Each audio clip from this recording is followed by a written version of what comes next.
दोस्तों आप देख रहे हैं वाणिज्य का क्वेश्चन पेपर का सॉल्यूशन जो कि 10th क्लास का सितंबर माह का है। ये मासिक जांच परीक्षा जो हुई है आपकी, उसका सॉल्यूशन है। काफ़ी कमेंट आ रहे थे सर वाणिज्य का जो है सॉल्यूशन बता दीजिए, और काफ़ी मैसेज भी आए, काफ़ी कमेंट्स आए और कई कॉल आ गए। तो चलिए स्टार्ट करते हैं इसके सॉल्यूशन को। तो दिक्कत वाली बात नहीं है, इसका सॉल्यूशन हमने बना दिया है। पहला है चिट्ठा क्या है। तो चिट्ठा एक स्थिति विवरण है, ठीक है। ए ऑप्शन इसमें करेक्ट होगा। दूसरा जो क्वेश्चन है इसमें लाभ हानि खाते के जमा आधिक्य को कहा जाता है। लाभ हानि खाते के जमा आधिक्य को शुद्ध लाभ कहा जाता है।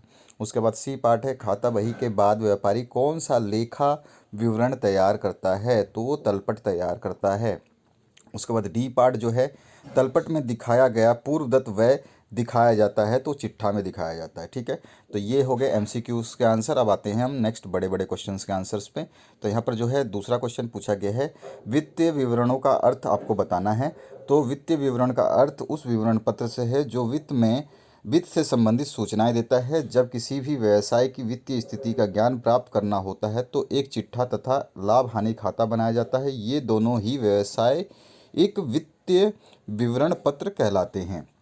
ये विवरण पत्र किसी न किसी रूप में वित्तीय स्थिति प्रकट करते हैं, चाहे वो संपत्तियों और दायित्वों के बारे में हो या लाभ हानि के बारे में हो, ठीक है, या कोषों और रोकड़ या कार्यशील पूंजी के बारे में हो। अतः इन्हें वित्तीय विवरण पत्र कहा जाता है। तो आप इस तरह से इसका आंसर लिख लेंगे। आगे बढ़ते हैं नेक्स्ट क्वेश्चन की तरफ।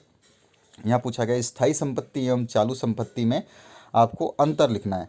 तो स्थायी संपत्ति वह संपत्ति जो व्यापार में स्थायी प्रयोग के लिए या व्यापार में लंबे समय के प्रयोग के लिए क्रय की जाती है। स्थायी या अचल संपत्ति फिक्स एसेट कहलाती है, जैसे फर्नीचर, भवन, मशीनरी आदि।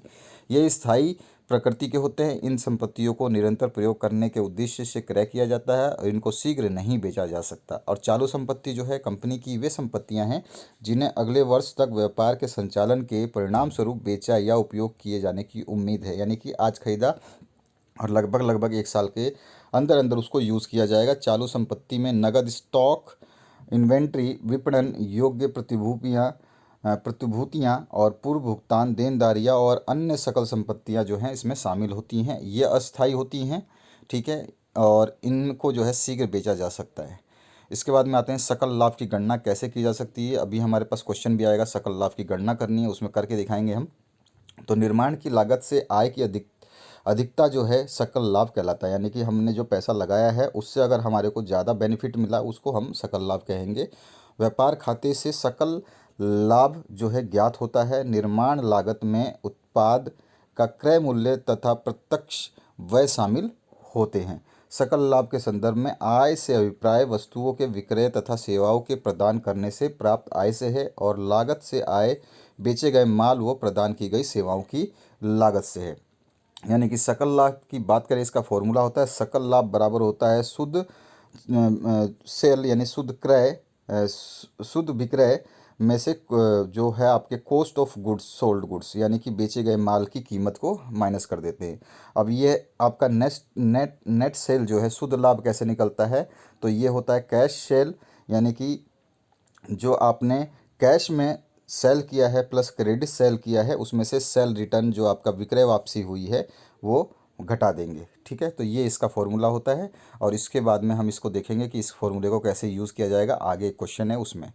संचालन लाभ एवं शुद्ध लाभ से क्या समझते हैं। संचालन लाभ का होता है ऑपरेटिंग प्रॉफिट, यानी कि नेट सेल्स में से ऑपरेटिंग कॉस्ट को घटा देना ही जो है संचालन लाभ होता है। संचालन व्यय घटाने पर संचालित लाभ की राशि प्राप्त होती है। यानी कि सकल लाभ में से आपका जो है क्या करोगे, संचालन व्यय को घटा दोगे तो आपको शुद्ध राशि प्राप्त हो जाएगी, ठीक है। तो यहाँ पर जो है और ये जो संचालन व्यय है उन उन व्यय को कहते हैं जो व्यवसाय की अन्य क्रियाओं से संबंधित होते हैं। इसके बाद एक शुद्ध लाभ आता है जिसको हम नेट प्रॉफिट बोलते हैं। तो यहाँ पर क्या है, सकल लाभ में से संचालन तथा गैर संचालन दोनों व्यय को घटाने और गैर संचालन आय को जोड़ने पर राशि आती है, उसे शुद्ध लाभ कहते हैं। यानी कि नेट प्रॉफिट जो है वो gross profit minus operating minus and minus में operating and non operating expenses plus में नॉन ऑपरेटिंग इनकम जो है इसको हम फॉर्मूले के रूप में लिखते हैं। तो ये पूरा का पूरा नेट प्रॉफिट का जो है आपका ग्रॉस प्रॉफिट में से घटाएंगे operating non operating expenses plus में नॉन ऑपरेटिंग इनकम को। यानी कि नेट प्रॉफिट जो बराबर हो जाएगा वो ऑपरेटिंग प्रॉफिट प्लस में non operating income minus non operating expenses. ठीक है, इसके बाद में आते हैं ई पार्ट में। तो यहाँ पे उदाहरण द्वारा पूंजीगत व्यय को समझाना है। तो पूंजीगत व्यय क्या है? ऐसा व्यय जिसका लाभ एक ही लेखा वर्ष में प्राप्त ना हो करके भविष्य में कई वर्षों तक मिलता रहे, पूंजीगत व्यय कहलाता है। यानी कि आपने कोई पैसा लगाया, उसको आपको बार बार में उसका पैसा हर साल आपको थोड़ा थोड़ा मिलता रहता है, तो उसको हम बोलते हैं पूंजीगत व्यय। इसके अंतर्गत उन सभी व्ययों को शामिल किया जाता है जो किसी स्थायी संपत्ति को प्रदान करने में किए जाते हैं। पूंजीगत व्यय का उदाहरण हम कर सकते हैं, जैसे कि ट्रेडमार्क में हमारा कॉपीराइट या पेटेंट में हम ले लेते हैं कि हमारा जो पेटेंट है, हमारे कंपनी का नाम कोई नहीं रखेगा, ज़िंदगी भर हमारी कंपनी का नाम हमारा ही रहेगा। संपत्ति के विस्तार पर किए जाने वाले खर्च, जैसे कि हम अपनी कंपनी को बढ़ा रहे हैं, ज़मीन जायदाद या भवन की लागत जो है वो भी इसी में आता है, और ख्याति के लिए चुकाई गई जो राशि है वो भी इसी में आती है। तो ये उदाहरण है। इसके बाद आते हैं हम नेक्स्ट क्वेश्चन की तरफ। नेक्स्ट क्वेश्चन है, निम्न विवरण से एक व्यापार खाता यानी कि ट्रेडिंग अकाउंट आपको बनाना है। यहाँ पे क्रय, क्रय वापसी, आंतरिक भाड़ा, कर चुकाया, मजदूरी, गैस तेल विक्रय, विक्रय वापसी, प्रारंभिक स्टॉक और अंतिम स्टॉक जो है दे रखा है। तो प्रारंभिक स्टॉक यानी कि प्रारंभिक रहतिया जो है आपको 50 दे रखा है। यहाँ पे देखोगे इस पूरे टेबल में, तो यहाँ पर देखिए प्रारंभिक स्टॉक जो है 50 दे रखा है। तो जो जो चीज़ें दे रखी हैं वही चीज़ इस टेबल में लिखी गई है, बस वो चीज़ आपको लिखनी है। प्रारंभिक स्टॉक, फिर क्रय कितना लिया आपने, और उसके बाद में क्रय वापसी कितना है, तो 2 लाख में से 30,000, तो यहाँ पे 1,70,000 बच गया। ठीक है, आंतरिक भाड़ा, कर कितना चुकाया, मजदूरी कितना करा, और उसके बाद में आपका और भी आ जाएगा यहाँ पे। इधर जो डीआर होता है और इधर आपका सीआर, यानी कि जो यहाँ से गया हमारे पास से और जो हमारे पास आया इस साइड में होता है। ठीक है, उसके अलावा मजदूरी है, गैस जल आदि है, और लाभ। लाभ जो हमें दिया गया है कि यहाँ पर देखोगे तो 1,30,000 जो है लाभ हम निकाल लेंगे।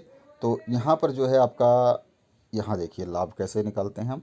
जो ये लाभ है आपका, ये लाभ हमेशा जुड़ता है। ठीक है, तो ये लाभ जो है हम निकाल लेंगे। यहाँ पर आपका कितना है, ये देखिए 1,30,000 है। ठीक है, 1,30,000 कहाँ से आएगा आपका, तो 1,30,000 जो आ जाएगा आपका, ये 1,70 है, यहाँ पर अब 3,60 है। इसमें से ये आपका जो 4 लाख हमारा विक्रय मूल्य था, ये क्रय वापसी 40 हुई है, क्योंकि इसमें सब कुछ लिखा हुआ है कितनी वापसी हुई है। ठीक है, यहाँ पर देखेंगे, और इसके बाद में जब हम देखेंगे कि ये आपका जो है, ये जो है आपका 1,70, ये जब टोटल आप पूरा इसको ऐड करोगे और इसमें से आपको जो है इसको माइनस करना पड़ेगा। यहाँ पर जो ये संपत्ति यहाँ पे टोटल आएगा, उसमें से जब इसको आप पूरे ऊपर वाले को माइनस करोगे तो इतना आएगा लाभ। इस लाभ को इस टेबल में यहाँ पे लिखोगे, और उसके बाद में इसकी भी वैल्यू कितनी आ जाएगी, 3,90,000। तो दोनों की वैल्यू क्या आ जाएगी, 3,90,000। तो ये इसका आंसर हो गया। इसी तरह से आपको निम्न सूचना के आधार पर सकल लाभ निकालना है। तो सकल लाभ को अभी हमने ऊपर देखा था कि सकल लाभ बराबर होता है नेट सेल्स यानी कि शुद्ध बिक्री और बेचे गए सामान का मूल्य यानी कि कॉस्ट ऑफ सेल्स गुड। तो यहाँ पर हम देखेंगे शुद्ध बिक्री की जो है, शुद्ध बिक्री जो है निकालने का तरीका होता है कुल बिक्री में से विक्रय वापसी को घटा देते हैं। तो कुल बिक्री जो हुई है यहाँ पे दी गई है 80,000, और विक्रय वापसी जो है हमारे को 10,000 रुपये मिला हुआ है, यहाँ पे टेबल में है। तो 80 में से 10 घटा देंगे, 70,000 हमारे पास आ जाएगा। तो ये हमारे पास शुद्ध बिक्री आ गई 70,000 रुपये। अब बेचे गए सामान का मूल्य भी हमें निकालना होगा। तो बेचे गए सामान का मूल्य जो कैसे निकालते हैं, प्रारंभिक रहतिया जो कि हमारा 7,000 है, ये रहा, और इसके बाद में 2,500 जो है हमारा क्रय है, तो क्रय हमारा 25,000 है, और उसके बाद में आपका मजदूरी है, मजदूरी कितना है हमारा, तो मजदूरी हमारा 5,000 है, तो ये रहा 5,000। उसके बाद में हमारा ईंधन शक्ति बिल वगैरह जो हमने देखा है 3,000 है, तो वो 3,000 इसमें से माइनस कर देंगे अंतिम रहतिया। तो अंतिम रहतिया हमारे पास में, ये प्रारंभिक नहीं होगा, ये अंतिम, यहाँ पर प्रारंभिक है, तो यहाँ पर हम अंतिम करेंगे इसको। ठीक है, ये ध्यान रखना है ताकि गलती ना हो पाए। तो अंतिम रहतिया ये हो गया। तो ये प्रारंभिक रहतिया था, और ये प्रारंभिक 2 बार आ गया है इसमें, तो ये क्वेश्चन में मिस्टेक है, इसको अंतिम आपको कर लेना है। ये अंतिम रहतिया है, तो 2,500 अंतिम रहतिया हो गया। तो इन सबको जोड़ घटा के करेंगे तो ये आ गया 37,000। तो ये क्या आ गया हमारा, बेचे गए सामान का मूल्य, यानी कि ये चीज़ निकल गई 37,000, और शुद्ध बिक्री अभी हमने निकाली 70,000। तो 70,000 में से 37,000 को घटा देंगे, तो हमारे पास जो आंसर आ जाएगा वो शुद्ध लाभ अतः सकल लाभ आ जाएगा। तो यहाँ पे 70,000 तो हमारे पास ये निकाला था शुद्ध बिक्री में से, घटा लेंगे बेचे गए माल का मूल्य यानी कि 37,000, तो हमारे पास 32,500 जो है सकल लाभ हुआ। ये इसका आंसर हो गया। सी पार्ट में हमारे को प्रॉफिट एंड लॉस अकाउंट यानी कि लाभ हानि खाता बनाना है। तो यहाँ पे जितने भी चीज़ें दी गई हैं इसमें से जितने हमने क्रय किए हैं यानी कि हमने डीआर किया है, डेबिट किया है, वो एक तरफ लिख देंगे और क्रेडिट जो हमारे पास आया है पैसा वो एक तरफ लिख देंगे बस, और साथ साथ नाम लिखते जाएंगे। तो यहाँ पे हमारा वेतन में खर्च हुआ है, विक्रय भाड़ा हुआ है, मरम्मत हुआ है, कार्यालय व्यय, हास, अप्राप्त ऋण, स्वीकृत बट्टा, किराया दर, किराया एवं दर, लेखन सामग्री एवं छपाई, विद्युत, बीमा, और इसके अलावा भी और है ऋण का ब्याज। इतने सारे चीज़ें मिल कर के हमने जो है खर्च किए हैं। और इसके बाद में हमारे को मिला क्या क्या है, तो हमें सकल लाभ मिला है 36,000, प्राप्त बट्टा मिला है 600, और प्राप्त विविध प्राप्तियां जो है मिली हैं 850। तो ये टोटल जो हो रहा है हमारे पास में, एक्चुअली ये टोटल जो होगा हमारे पास में कितना हो जाएगा, इसको हटा दीजिए, ये हमारे पास जो टोटल आया ये आया 37,350। ठीक है, तो 37,350 तो ये आया, और ये हमारे पास यहाँ तक अगर हम जोड़ते हैं ऋण ब्याज तक, तो ये आता है हमारे पास 23,650। तो 37,350 में से 23,650 घटाएंगे तो 13,700 जो है शुद्ध लाभ लाभ हमें मिलता है 13,700। तो 13,700 हमारा इधर आ जाएगा, और हम जब इसको जोड़ेंगे तो ये हो जाएगा 37,350, ये भी 37,350। तो टोटल मिला के इस तरह से आपका ये टेबल बनेगा। यहाँ से स्टार्ट करना है आपको पूरा का पूरा, और यहाँ तक आपको कंप्लीट करना है। इसमें से ये राशि जो है इसको हटा देना है, ये राशि 2 बार लिख दी है, टोटल 2 बार कर दिया, तो एक ही बार टोटल आपको करना है, इसको हटा देना। ये हो गया कंप्लीट सॉल्यूशन। अब आगे बढ़ते हैं नेक्स्ट क्वेश्चन की तरफ। खंड बी की बात करें तो व्यवसाय के तत्व जो है चैप्टर, यानी कि उसमें से आया हुआ है। तो सबसे पहले निम्नलिखित प्रश्नों के सही उत्तर वाले विकल्पों का चयन करना है। तो इसमें ए ऑप्शन है, कौन सा व्यापारिक कार्यालय का कार्य नहीं है, तो निर्णय लेना व्यापारिक कार्यालय का कोई भी कार्य नहीं होता है। बी पार्ट जो है, संपूर्ण व्यावसायिक संस्था का केंद्र बिंदु कौन सा होता है, तो कार्यालय प्रबंध जो है केंद्र बिंदु होता है। इसके बाद में कार्यालय व्यापार में वही महत्व रखता है जो घड़ी में मुख्य स्प्रिंग की होती है। यह कथन किसका है, तो इसको डिक्सी ने दिया था। ठीक से, एक ऑप्शन जो ए ऑप्शन है इसमें करेक्ट हो जाएगा, डिक्सी का ये वर्ड है। उसके बाद में डी पार्ट है, व्यापारिक कार्यालय का विभाग है। व्यापारिक कार्यालय का विभाग जो लेखा विभाग भी होता है, रोकड़ विभाग भी होता है, और योजना विभाग भी होता है। तो तीनों विभाग सही आंसर है, इसमें क्वेश्चन गलत दिया गया है। ठीक है, तो इसके तीनों आंसर सही है, क्योंकि अभी हम नीचे जाएंगे तो व्यापारिक कार्यालय के विभाग के बारे में बहुत कुछ पूछा है, तो उसको हम बताएंगे, उसमें सारी चीज़ें आएंगी। उसके बाद क्वेश्चन नंबर 2 जो है, निम्नलिखित में से किन्हीं 4 प्रश्नों के सारे प्रश्न हम देखेंगे। एक पहला पार्ट पूछा गया, व्यापारिक कार्यालय की क्या आवश्यकता है, तो कार्यालय का महत्व इस बात से स्पष्ट होता है कि व्यवसाय से संबंधित संपूर्ण कागजी कार्य जो कार्यालय में ही किए जाते हैं, जैसे पत्र व्यवहार, आने जाने वाली डाक की व्यवस्था, फाइलिंग, संप्रेषण आदि। इसके अतिरिक्त कार्यालय योजनाएं बनाने और उन्हें कार्य रूप देने में सक्रिय सहयोग देता है। वर्तमान में कोई भी ऐसी संस्था जो कार्य योजना रहित कार्य करती है कभी भी सफलता प्राप्त नहीं कर सकती। कार्यालय प्रबंधकों द्वारा समय समय पर लिए जाने वाले निर्णय को याद दिलाने और भूतकालीन योजनाओं की सफलता आंकने में सहायक होता है। अतः कार्यालय किसी भी संगठन के सभी विभागों का स्मृति और नियंत्रण केंद्र होता है। इस तरह से ये इसकी कार्यालय की आवश्यकता होती है। उसके बाद बी पार्ट में पूछा गया, कार्यालय व्यापारिक कार्यालय के किन्हीं 2 कार्यों को आपको लिखना है। तो इसमें आप 2 कार्य लिख देंगे। एक कार्य होता है उसका पूछताछ विभाग, और दूसरा होता है पत्र विभाग। इन दोनों के क्या क्या कार्य हैं यहाँ पे लिखे गए हैं, आप इसको देख सकते हैं। तो मैंने 2 ही लिखे, आगे हम देखेंगे बहुत सारे कार्य है, उसको वर्णन करना है, तो अगले क्वेश्चन में हम देखेंगे। इसके बाद में विक्रय विभाग के क्या कार्य है, तो केवल आपका विक्रय विभाग के कार्य लिखने थे। तो यहाँ पर जो है विक्रय विभाग के जो कार्य है ना, यहाँ पे मैंने क्रय विभाग का कार्य लिख दिया है, तो कोई दिक्कत नहीं है। विक्रय विभाग का कार्य जो है मैं नीचे दिखा दूंगा, है लिखा हुआ, तो यहाँ पे गलती से ये क्रय विभाग आ गया है, तो इसको क्रय विभाग को आप याद कर सकते हो। कभी कभी क्रय विभाग भी पूछ सकता है, मैं आपको विक्रय विभाग का भी आंसर आपको दिखाऊंगा। कार्यालय संगठन का आज से स्पष्ट करना है, तो कार्यालय संगठन का आज से क्या होता है यहाँ पर मैंने लिख दिया, आप इसको देख सकते हैं। इसके बाद में ई पार्ट जो है, इसमें पूछा गया सांख्यिकी विभाग के कार्यों को लिखना है। तो एक्चुअली में किसी भी कार्यालय विभाग में सांख्यिकी विभाग नहीं होता है, उसकी जगह होता है हिसाब विभाग और रोकड़ विभाग। तो दोनों को मैंने यहाँ लिख दिया है, तो इन्हीं को मिला के सांख्यिकी बन जाएगा, तो इन दोनों को आप लिख लेना। इसके बाद में आपको जो कार्यालय संगठन में विक्रय विभाग मैंने बताया कि विक्रय विभाग आपको लिखना है, ये वाला यहाँ पे विक्रय विभाग के बारे में बताना है, तो मैं बताऊंगा नीचे की तरफ, उसको लिख लेना इस क्वेश्चन का आंसर में। तो ये ई पार्ट में आपका सांख्यिकी विभाग में क्या हो जाएगा, हिसाब विभाग और रोकड़ विभाग।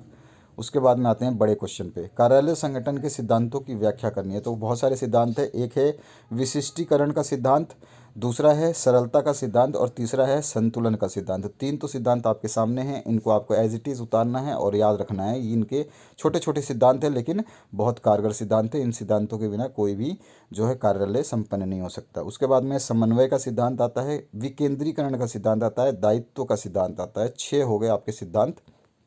और इसके बाद में 7वां जो आएगा वो लोच का सिद्धांत यानी प्रिंसिपल ऑफ फ्लेक्सिबिलिटी, यानी कार्य का संगठन इस प्रकार होना चाहिए जिसमें आकस्मिक परिवर्तनों को संभालने की सामर्थ्य हो। कोई भी ऐसी चेंजेस हो तो उसमें इसमें कोई दिक्कत ना। और व्यापारिक कार्यालय के विभागों का वर्णन करिए। तो यहाँ पर जो है आपको मिल जाएगा विक्रय विभाग का कार्य। तो यहाँ पर पहला तो पूछताछ विभाग का कार्य बताएंगे, फिर पत्र विभाग का कार्य, फिर हिसाब विभाग का कार्य। इस तरह से हम रोकड़ विभाग का कार्य बताएंगे, जो कि ये रहा रोकड़ विभाग का कार्य। इसके बाद में हम क्रय विभाग का कार्य बताएंगे, जो कि मैंने ऊपर लिखा था, उसकी जगह विक्रय विभाग का कार्य आपको लिखना है। तो ये वाला आंसर आपको उसमें लिख देना। इस क्वेश्चन का आंसर जो है विक्रय विभाग का पूछा गया, तो ये वाला विक्रय विभाग में लिख देना, जो ऊपर अभी हमने क्वेश्चन देखा था उसमें। इसके बाद में आते हैं 7वें क्वेश्चन पे। तो योजना विभाग, सातवां जो टॉपिक है इसका, तो योजना विभाग आ जाएगा, उसका प्लानिंग क्या क्या है। उसके बाद में 8वां तो इसमें आ जाएगा पार्ट प्रचार विभाग होता है, और 9वां जो पार्ट है इसमें केंद्रीय विभाग होता है। इस तरह से बहुत सारे विभाग है जिसको हम पूरा देखेंगे। इसके बाद में आपका नेक्स्ट जो है 10वां होता है अभिलेख विभाग यानी कि रिकॉर्ड्स। और उसके बाद में संवेष्टन विभाग यानी कि पैकेजिंग डिपार्टमेंट। उसके बाद में आता है आपका नेक्स्ट जो है संपर्क विभाग, जो कि डाटा डिपार्टमेंट होता है। उसके बाद में स्टोर डिपार्टमेंट होता है। उसके बाद में शिकायत विभाग यानी कंप्लेंट विभाग होता है। उसके बाद में प्रशासन विभाग हो जाएगा। उसके बाद में सेवी वर्गीय विभाग।